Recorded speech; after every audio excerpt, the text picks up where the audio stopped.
Hello, biscuit bakers. Oh, are you in for a great treat today? Literally a dog treat. Welcome, biscuit bakers. This is fantastic. I want to welcome you to Summit Assistance Dogs virtual dog biscuit bake-off. And that was a lot for me to put into one sentence. I hope you're impressed by that. My name is Kevin Corcoran. I serve as the board president for Summit and also your executive chef. You know, I love being involved with Summit because of the people and the dogs, and being here with you to collaborate on making some biscuits for our puppies and our dogs in training is a great example to me of why I love this so much. And I just think it's awesome that you took time out of your busy schedules to spend some time with us and making some of these great treats. You have a sous chef. I'll introduce you to her later. She will be tasting them. And she's kind of a teenager, so we'll just see how that goes. But before we get started today, I want to just make a couple of announcements here. For those of you, first one, for those of you that do not have a Summit Dog Biscuit kit, and this is the Dog Biscuit kit. The recipe for this is in the comments, so you can gather up all the necessary ingredients. And for those of you that do have a kit, you're going to need to grab 4 eggs and 1 cup of water. And so while you gather the ingredients and tools, get all your things ready to go, I want to share with you a short video about Summit Assistance Dogs. You're going to hear from our executive director, Sue. You're going to hear from some trainers and clients and prison program participants about these partnerships that are created between a Summit Mobility Assistance Dog and its partner. So I think you'll join me in saying that this is a remarkable journey. And I hope you enjoy the video, and I'll see you back shortly. My life was really just dependent on having other people help me. And I got to a point where, I kept thinking that I don't want to be dependent on other people for the rest of my life. I'm what you would call multiply disabled. I have low vision. I have a hearing impairment. I have lung disease, which impacts my lung capacity. I have essentially one lung. Cerebral palsy, which affects my mobility and just movement. And then I also have osteopenia, which means I break my bones really easily.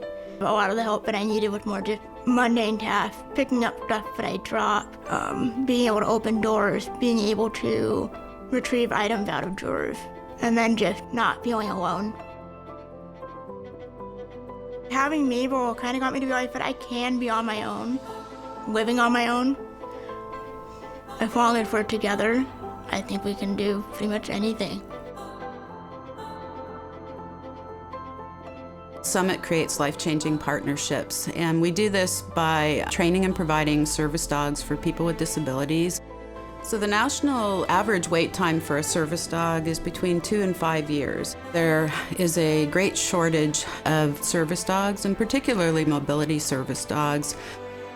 1 in 7 people in the United States have a mobility disability, so it's critically important that we do this work. I was motivated to found Summit because of my lifelong love of animals. Then back in the early 80s, I had a close relationship with a gentleman who had been in a snowmobiling accident and sustained a spinal cord injury. And so that relationship really influenced my later decision when I learned about training service dogs and what they could do for people. After I got Titus, I ended up moving out of my parents' house about 6 months later. It just opened up a whole new world for me. Titus does a lot of things for me on a daily basis. The most common would probably be retrieval type tasks. He's a great icebreaker. I've met a lot of people because of him. When I start a conversation with a total stranger, it's not really about my disability, which is the thing that makes us different.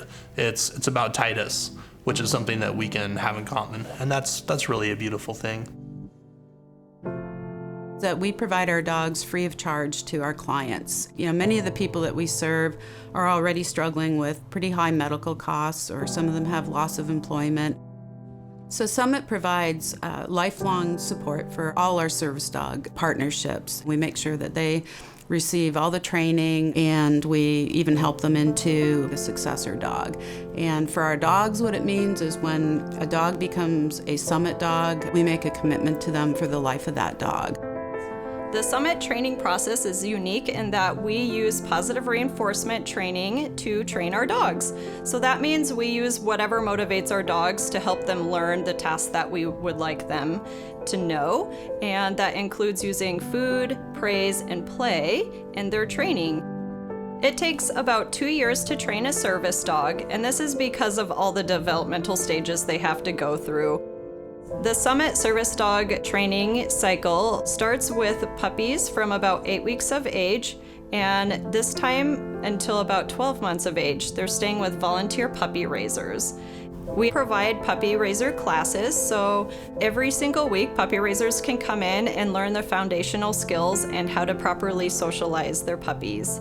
And then from about 12 months to 18 months, they enter our prison program at Monroe Correctional Complex. And then about 18 months, they enter into advanced training, where they learn additional tasking skills. Over the 20 years that we've been in operation, we have grown into one of the leading providers of assistance dogs in Washington State. So we now have 12 people on staff. We operate with about 250 different volunteers, and we have somewhere close to 2,000 donors that provide the funding for our work.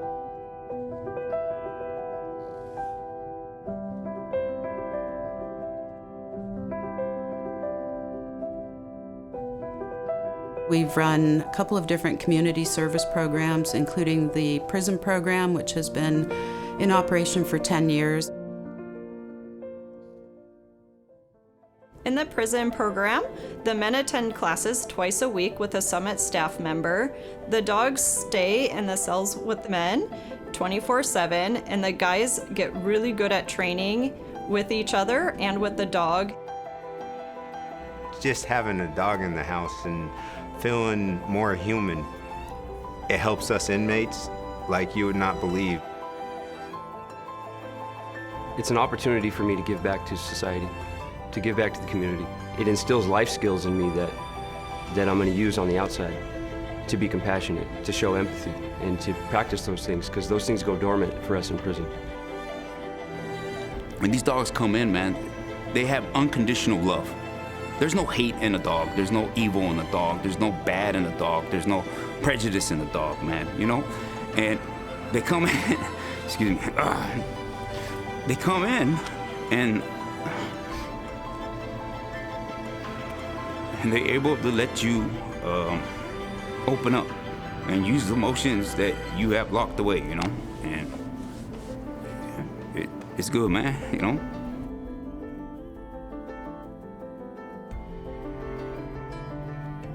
One of the things that really keeps me excited about the work that we're doing the most is seeing at graduation a puppy raiser hand over the leash of the dog that they have raised over to the client who is now receiving this dog. And I just realize how many people have invested their time, their money, and their emotions into this one dog.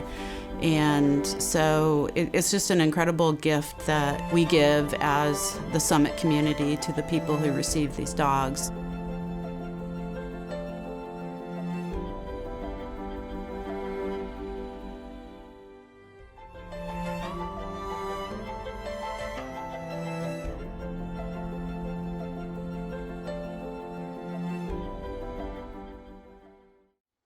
Welcome back. Wasn't that great?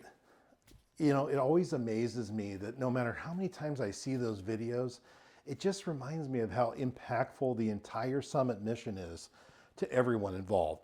So the dogs, the trainers, the clients, and me, anybody who participates like you. It's so important the work that we do, and couldn't thank you enough for being here again. Thanks for your time. So some important information about the dog biscuits that we're going to make and get started doing right now. We ask that you please do not alter the recipe if you plan to share those biscuits with Summit. So if you're going to send it back to us. We use these as a part of our training, And with the limited ingredients, we're able to identify allergens for dogs as they go through their training. So that's really important. Also, when rolling out the dough, be sure that it's no more than 1/4 inch thick. So the thicker these things are, the longer they're going to take to cook properly. And it's also very important to ensure that the biscuits are cooked all the way through and cooled completely before packaging. So it's best to let these dog biscuits cool overnight and completely cool, and then that will prevent the spoilage once stored in an airtight container. Okay, so enough of that. That's out of the way here. Let's get to making these dog biscuits. Now, my sous chef is right beneath my feet here, licking up some of the dry ingredients that I actually dumped on the floor accidentally as I was getting ready for you all. So forgive me if I have to move around a little bit and talk to her, but here we are. So what I want to share with you is you've got the bowl here, you've got your all your things hopefully set out, your cookie sheets, your all your wet and your dry ingredients that came in the bag here or in your little box. So you want to take all that out, and first you're going to dump in the dry ingredients into the mixing bowl, okay? And so you'll combine all of those together, or for those of you that are lucky enough to have a food processor, you will not have as good of a workout today as those of you that are doing it the old-fashioned way, but you're going to have guns of steel if you are mixing these by hand today. And so I'm looking forward to a great workout. What we're going to do first is you've put all your dry ingredients in the bowl and just mix those around.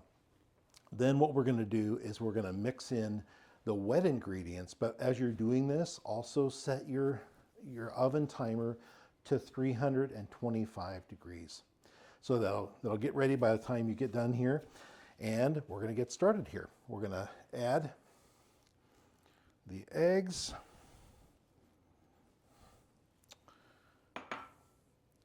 And the oil.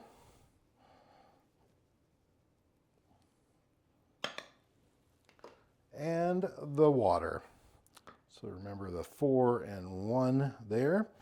So once that's in there, just start mixing it around, and don't spill it like I just did a little while ago, at least your dry stuff. But either way, you'll have fun, and that's what we're having today. It's just a lot of fun. And just a reminder that when you get to the rolling out part, you definitely want to make it 1/4 inch, no more than 1/4 inch thick. And the consistency of this dough is actually going to be a little dry. I mean, it'll be stiff and dry, but that's on purpose. Now, once you've got that all mixed up, then take it out and put that on a lightly floured surface. The harder the better, because you're going to be rolling this. So roll it out, or take the dough out, put it onto a flat surface, and then get ready to roll it out. Good. Yes. Tummy tuck.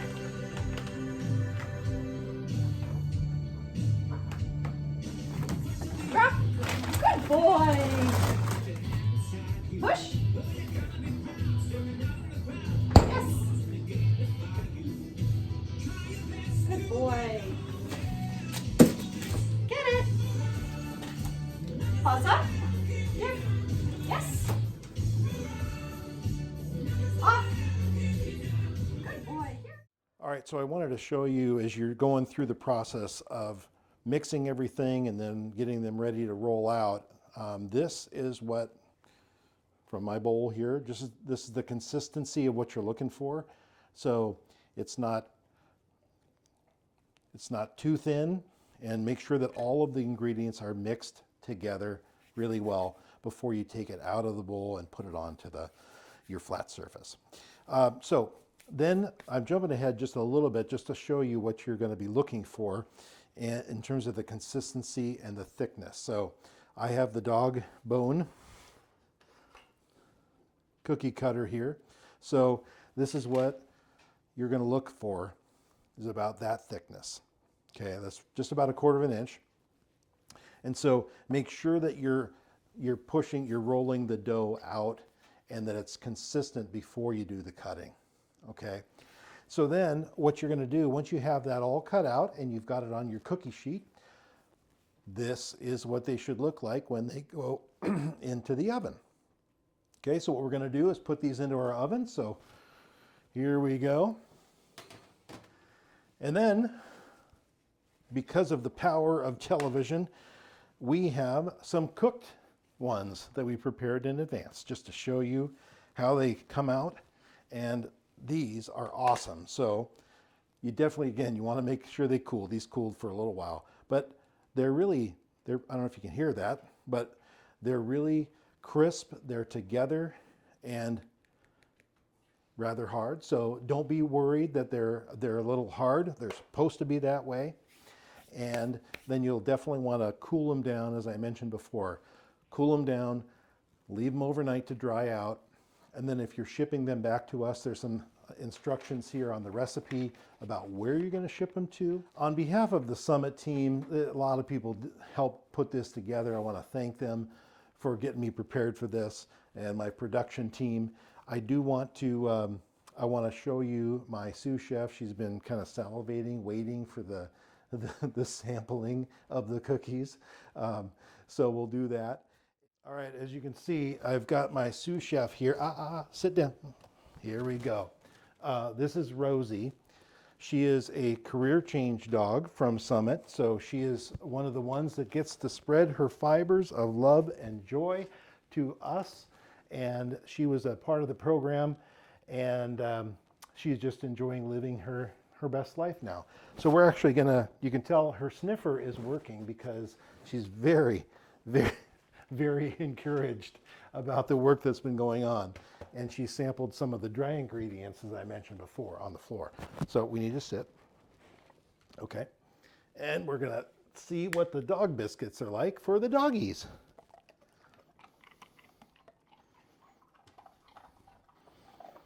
Wow. Okay. Well, proof positive. What do you think? Rosie, shake. Oh, good girl. Good girl. Well, then we're going to treat you a little bit more. Okay.